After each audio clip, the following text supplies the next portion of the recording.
যুবক ভাই, আমি হাত জোর করে বলি, দোস্ত আমার, আমি এটুকু অনুরোধ করলাম, আব্বা তুমি কিংবা আমি সবাই ভাবলাম যে বক্তার এখন অনেক জনপ্রিয়তা, অনেক মানুষ হয়, অনেক মানুষের ওয়াজ হনে ইতান দিয়ে কিছু হইতো না,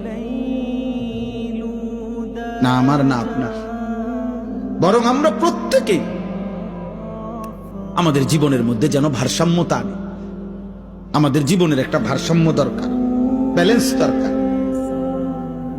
আমাদের জীবনের একটা ভারসাম্যতা আল্লাহ তাআলা বারবার বলছে, কোরআন বারবার বলছে, রাসূলুল্লাহ সাল্লাল্লাহু আলাইহি ওয়াসাল্লাম বারবার বলছে, বান্দা শোনো, আল্লাহ বলছে বান্দা দুনিয়া আমি দিছি, তো তুমি এমন করতেছো কেন?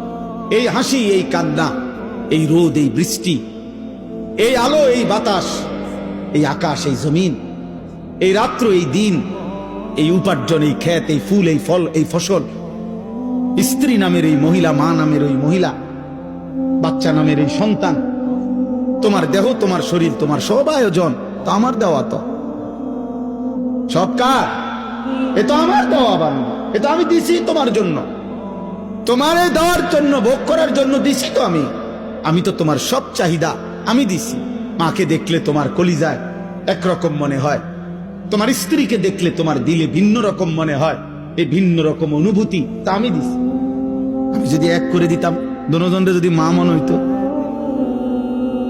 কথা বলে না, মা আর বিবি যদি দুজন মা হয়ে মনে হইতো, অথবা মা আর বিবি দুজনকে যদি বিবি মনে হইতো, ও মিয়া কি হইতো তখন? এই সংসার চলতো, এই দুনিয়া চলতো, যে মাকে মনে যা মনে হয় তা স্ত্রীকে তাই মনে হয়, অথবা স্ত্রীকে যা মনে হয় মাকেও তাই মনে হয়। নাউজুবিল্লাহ। তাহলে আল্লাহ তাআলা বলেন, বান্দা প্রতি মিনিট, প্রতি সেকেন্ড আমি তোমার জিন্দেগির প্রতি অবস্থার এই পরিবর্তন, এই কায়নাতের এই বর্ণাঢ্য আয়োজন, এ তো আমার দেওয়া।